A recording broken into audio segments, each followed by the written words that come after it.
Dios les bendiga, hermanos. Muy buen día en este domingo 25 de octubre, 2020. Y como les comentaba en la predicación pasada, a partir de la predicación del domingo pasado, vamos a estar estudiando el libro de Apocalipsis, hermano. Un libro, ¿verdad?, muy profundo, con mucho simbolismo y con un gran mensaje, aunque un poco a veces difícil de comprender, de entender, pero el Espíritu Santo, ¿verdad?, nos dará la sabiduría, el entendimiento. Y aquí junto con mi hermana María Elena, ¿verdad?, la pastora asociada, vamos a estar, hermanos, dando estas enseñanzas cada domingo en el nombre del Señor.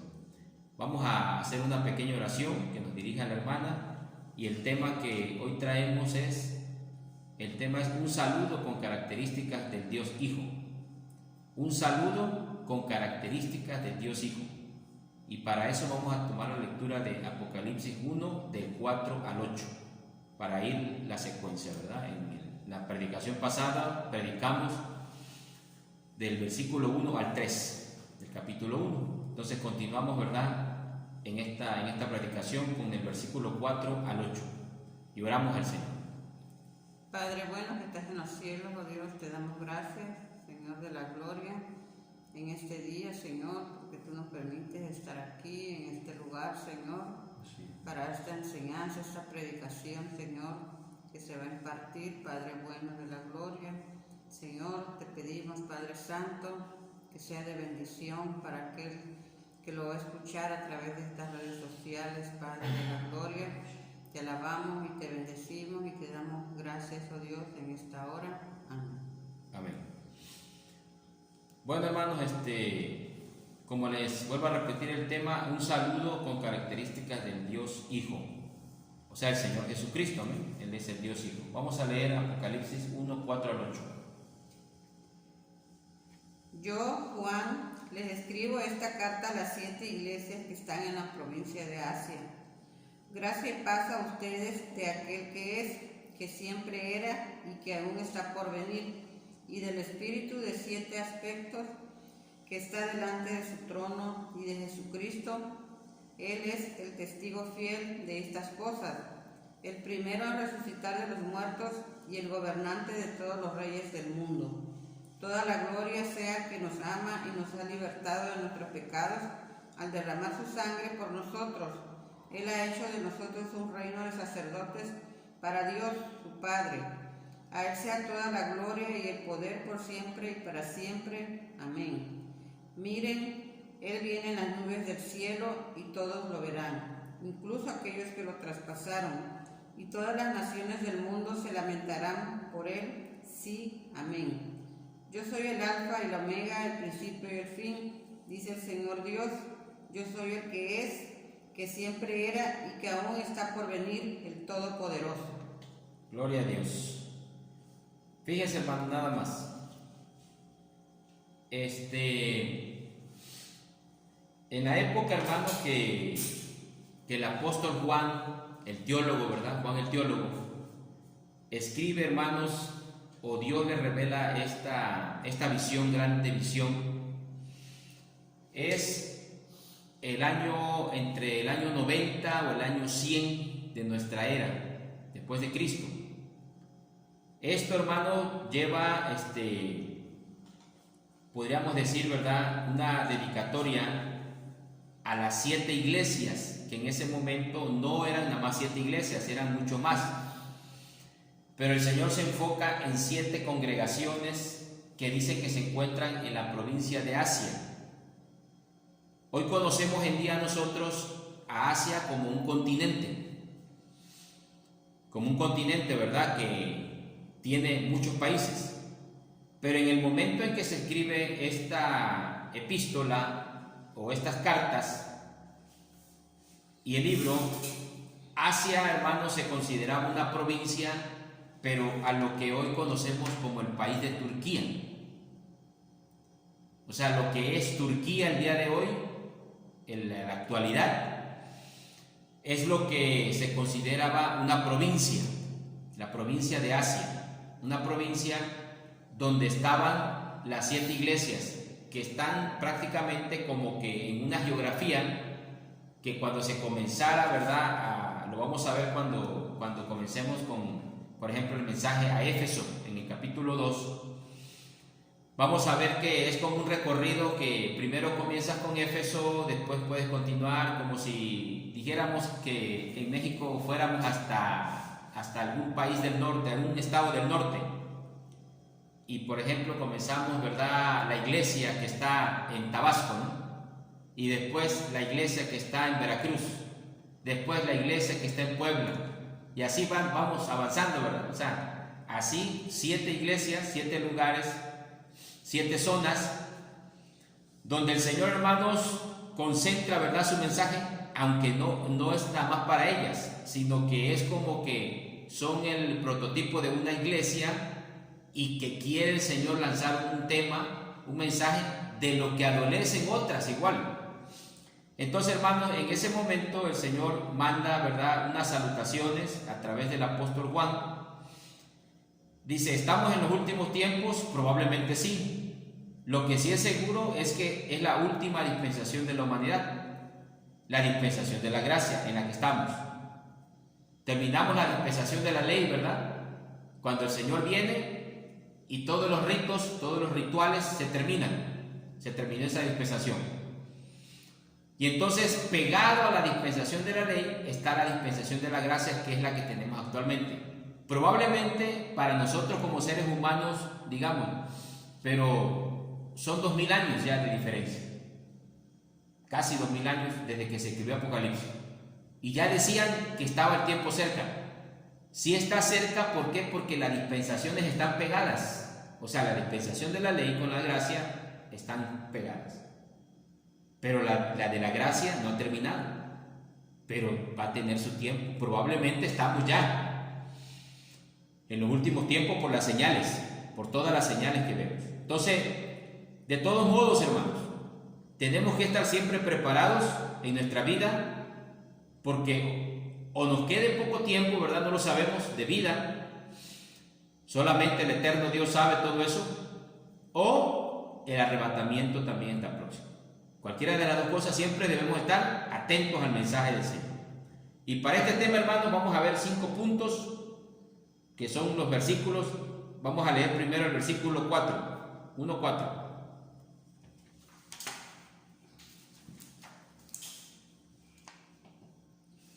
Juan, a las 7 iglesias que están en Asia, gracia y paz a vosotros, del que es y que era y que ha de venir, y de los 7 espíritus que están delante de su trono. Aleluya, ahí está. Yo les he explicado, ¿verdad? Asia, hermanos, era una provincia romana en lo que ahora es la parte occidental de Turquía, actualmente. El saludo del apóstol como siervo del Señor Jesucristo es un gran privilegio y responsabilidad dirigirse a las iglesias tomando en cuenta el mensaje de aliento y esperanza que el Señor quiere enviar. En ese momento, hermanos, hay una persecución, como les decía en el mensaje anterior. El apóstol está en la isla de Patmos, está no llevando unas vacaciones ni haciendo un tour turístico, no. Él está preso. ¿Por qué? Porque la isla de Patmos era como el equivalente a la isla María, que conocemos aquí en México. Una isla, ¿verdad?, cárcel, donde eran exiliados los presos políticos, los presos que se oponían al imperio, al régimen. ¿Por qué? Porque la predicación del evangelio ofendía a los políticos. ¿Por qué los ofendía? Porque los césares querían que los adoraran. Entonces, cuando el cristiano no quería adorarlo, para ellos era como una rebelión, como que estaban en contra del sistema del momento. Entonces, Juan está preso y la iglesia está siendo perseguida también. Entonces, aquí hay un saludo, ¿verdad?, de parte del Señor, y vamos a ir viendo algo importante, ¿verdad?, que el saludo está enfocado en la figura del Señor Jesús. Amén. Del Señor Jesucristo.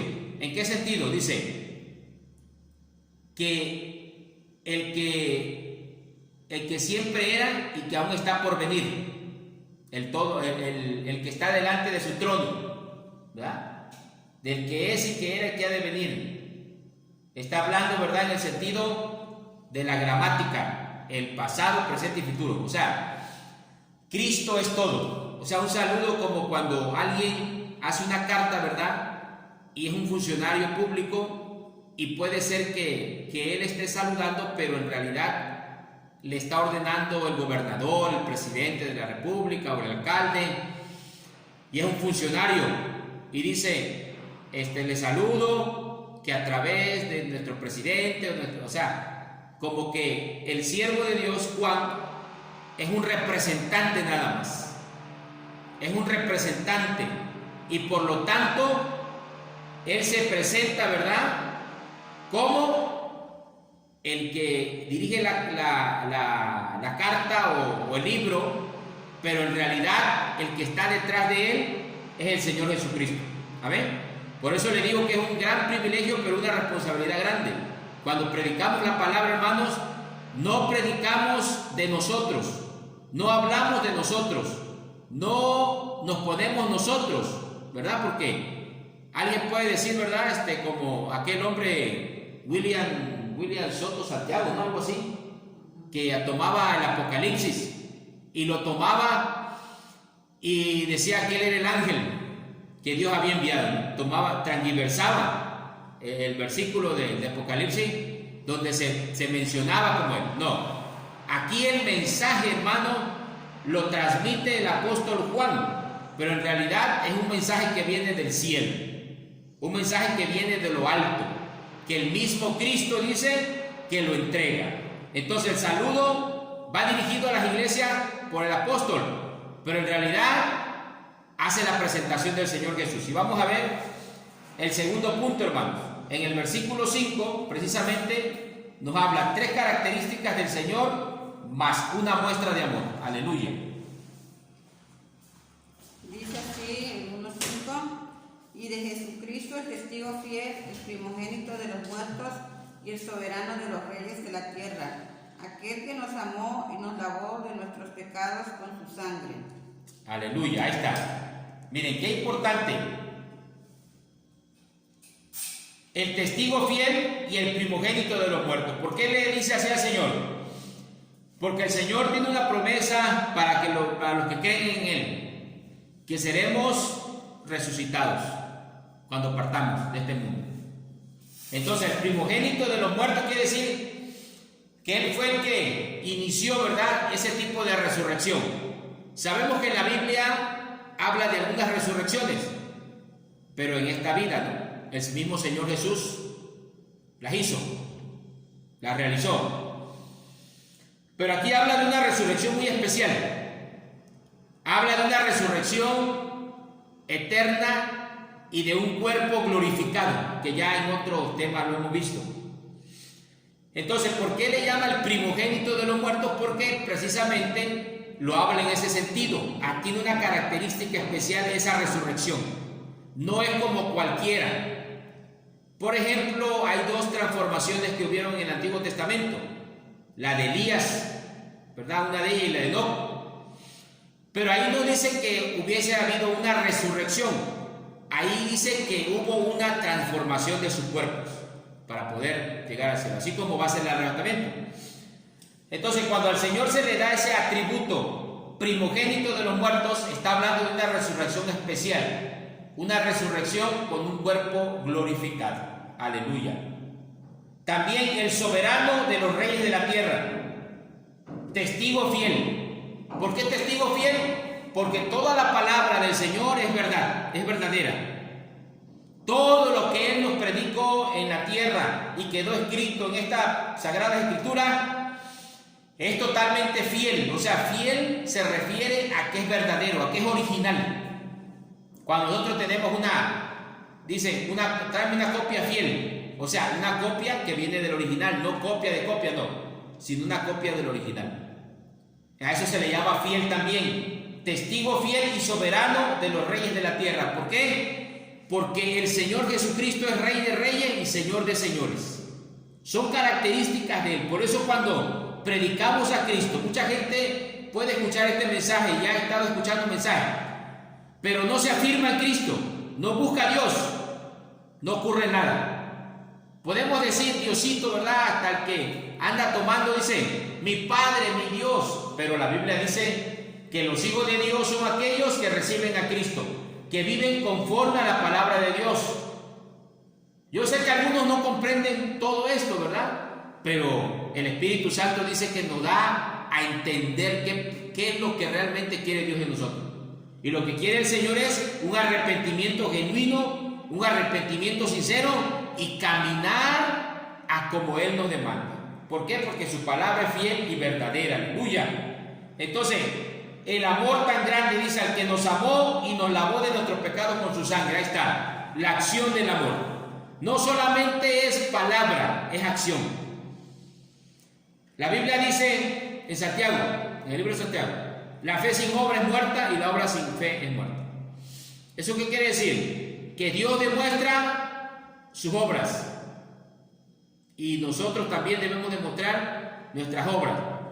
Lo que les decía, mucha gente adora a Dios de una forma de labios nada más, pero cuando dice, oye, pero tienes que entregar tu vida al Señor, tienes que abstenerte del pecado, de embriaguez, de adulterio, de fornicaciones, de mundanalidad, tienes que estar orando y vivir una vida, entonces como que ya no, ¿verdad? Porque somos dados de palabras. A veces así te decimos, ¿verdad? Te bajo el cielo, la luna, las estrellas, ¿no? Pero cuando hay que accionar, no, pues no.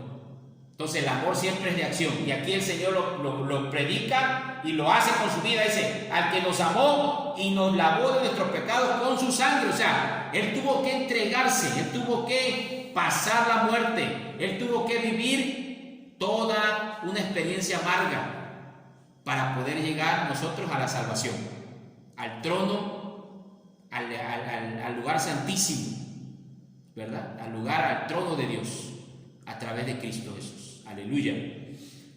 El tercer punto, hermanos, versículo 6, lo leemos.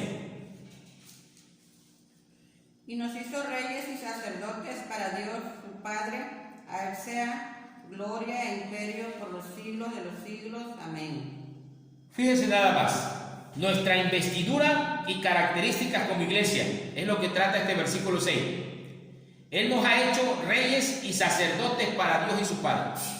Él es el Rey de Reyes, Señor de Señores. Pero también una de las cosas, ¿verdad?, que nos ha dado, qué investidura nos ha dado tan grande el Señor, que somos reyes y sacerdotes, dice la Biblia, porque vamos a gobernar con Él. Entonces, esto quiere decir, hermanos, les comento y les digo, que tenemos un gran privilegio. Algunos dirán, ¿verdad?, pero ¿dónde están los castillos, verdad?, donde me tengo que hospedar, o dónde están los títulos nobiliarios, ¿verdad?, que no los veo. Pero es que, hermano, va a ocurrir, va a pasar, ¿verdad?, se va a dar. A lo mejor algunos, ¿verdad?, han leído noticias de lugares donde todavía hay monarquía en algunos países del mundo y han visto, ¿verdad?, qué características tienen que cumplir esas personas, qué código de conducta y todo lo que tienen que hacer, porque tienen una investidura, tienen un nombramiento, incluso un gobernante, ¿verdad? A veces no se puede dar el lujo, como cualquier otro, de andar por aquí y por allá. ¿Por qué? Porque tiene una investidura, tiene un código de ética. Entonces, así nos dice el Señor, hermano, que nos hizo reyes y sacerdotes. ¿Qué quiere decir eso? Que nosotros tenemos una gran responsabilidad. A los hermanos que nos escuchan, ¿verdad?, esta palabra, debo decirles que usted no puede manchar sus vestiduras, ¿verdad?, porque es rey delante de Dios, es sacerdote delante de Dios. Entonces, si leímos, ¿verdad?, y hemos leído, por ejemplo, el libro de Levíticos, que ahorita he estado dando la enseñanza de Levíticos, estamos viendo que el sacerdote tenía que cumplir ciertas características. ¿Por qué? Porque se presentaba delante de Dios. Entonces, Dios nos ha dado, hermanos, a la iglesia, ¿verdad?, a la iglesia. El apóstol Pedro también decía en su carta, ¿verdad?, que de todas las naciones hizo un pueblo, ¿verdad?, un pueblo santo, apartado, que somos especiales. Y no porque nos vayamos a creer más, no, o vayamos a pensar de que somos superiores a otros, no, sino que tenemos una investidura especial, ¿verdad? Por eso decimos, oye, ¿por qué no decimos palabras obscenas? Porque nuestro lenguaje tiene que ser distinto para adorar al Señor, amén. Oye, ¿por qué no nos embriagamos? Porque, oye, ¿cómo va a ser que uno que tiene una investidura, un sacerdote, ¿verdad?, un rey, va a estar quedándose tirado en una calle, en una banqueta, ¿verdad? Dios nos ha dado un privilegio, un lugar especial. Entonces, hermano, aquí en las salutaciones de estos versículos que estamos estudiando, nos habla, hermano, de una característica especial para la iglesia que tenemos que cuidar, que tenemos que dar testimonio de que nosotros, hermano, no podemos comportarnos como el mundo. ¿Por qué? Pues no porque seamos mejores que ellos ni superiores, no, sino porque tenemos una investidura que nos ha dado nuestro Padre eterno, nuestro amado Salvador Cristo Jesús. Aleluya. Vamos a ver, hermano, el versículo 7. He aquí que viene con las nubes y todo ojo le verá, y los que le traspasaron y todos los linajes de la tierra harán lamentación por él. Sí, amén. En este versículo, hermanos, en el punto 4, yo le puse un recordatorio que no hay que olvidar. Un recordatorio que no hay que olvidar porque nos está haciendo memoria de lo que el Señor ya había dicho en Mateo, en Marcos, en Lucas, ¿verdad?, en Tesalonicenses a través del apóstol Pablo, donde nos está recordando que va a regresar, que no nos olvidemos. Algunos pensarán y dirán, pero han pasado años. Una vez escuchaba a una persona que decía, ya tiene casi mi edad, y decía, no, desde que yo estaba pequeño, dice, escucho que dicen que Cristo viene. Y tiene razón, porque desde que yo me convertí, ¿verdad? Yo me convertí a los 15 años al Señor, y ya llevo 35 años de convertido. Y desde esa época hablan de que Cristo viene. Pero acuérdense, hermanos, que el tiempo que para nosotros se mide por años y que nos afecta, no es lo mismo para el eterno Dios, para el Dios Todopoderoso. Un día para Él pueden ser 1000 años, dice, o 1000 años pueden ser un día. Es como cuando alguien, ¿verdad? Yo lo he ejemplificado de esta forma. Si alguien fallece, por ejemplo, en el año 2020 y de repente tuviera la oportunidad, ¿verdad? Vámonos como a la ciencia ficción, a imaginarnos un poquito, tuviera la facultad de volver a levantarse dentro de 30 años, en el 2050, se despertara y dijera, oye, me había yo muerto hace un momento, pero ya pasaron 30 años, nada más que se quedó como dormido, ¿no? Entonces para él no hubiese pasado el tiempo, pensaría que está en el 2020 todavía, ¿verdad? Aunque ya ve otras cosas, ¿no? Y dice, oye, pero todo esto, ¿no? Así es el tiempo cuando hablamos en el tiempo eterno de Dios. Como si no pasara, como si no ocurriera. ¿Por qué? Porque no hay desgaste. Para nosotros dice, yo por ejemplo tengo 50 años, ya son 50 años, porque ya la naturaleza humana, ¿verdad?, el desgaste del cuerpo lo va sintiendo, pero no porque no quisiéramos seguir viviendo, ¿verdad? Uno quisiera seguir viviendo 1000 años o más, pero el desgaste del cuerpo va sintiendo el peso de los años. Pero en la eternidad no. Entonces, por eso cuando el Señor dice que viene pronto, que viene la nube, todo ojo le verá, es una promesa que aunque ya ha pasado 2000 años, se va a cumplir. ¿Por qué? Porque para el Señor, como les vuelvo a decir, el tiempo, pero es un recordatorio. El tiempo para Dios no es nada, pero para nosotros sí debemos de estar cuidando el tiempo, cuidando los tiempos. Y vamos a ver, hermanos, no hay que olvidar ese recuerdo, Apocalipsis 1:8. Yo soy el alfa y el omega, principio y fin, dice el Señor, el que es y que era y que ha de venir el Todopoderoso.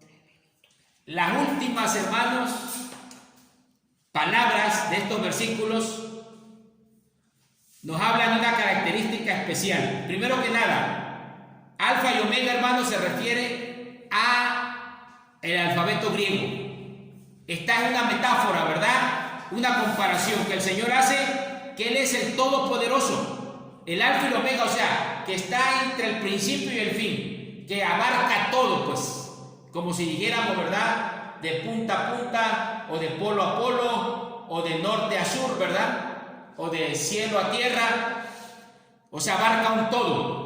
Y cuando habla, hermanos, el que es, que era, está usando en los tiempos gramaticales de pasado, presente y futuro. O sea, que Él es Dios en el pasado, en la actualidad y en el futuro. Dios, no hay nada imposible para Él. O sea, nos está hablando de la omnipotencia de Dios, el Todopoderoso. Aleluya. Por eso, hermano, le invitamos, usted que nos está escuchando este mensaje y que estamos hablando de este tema, de este libro, le invitamos a que lo lea y a que vaya siguiendo las predicaciones, pero también algo importante, que acepte a Cristo en su corazón, que lo reciba en su vida, porque el tiempo está cerca, como dice el Señor, hermanos. Aleluya. Y necesitamos dar cuenta algún día cuando estemos en la presencia de Dios. Dios les bendiga, Dios les guarde, y hacemos una oración en el nombre del Señor.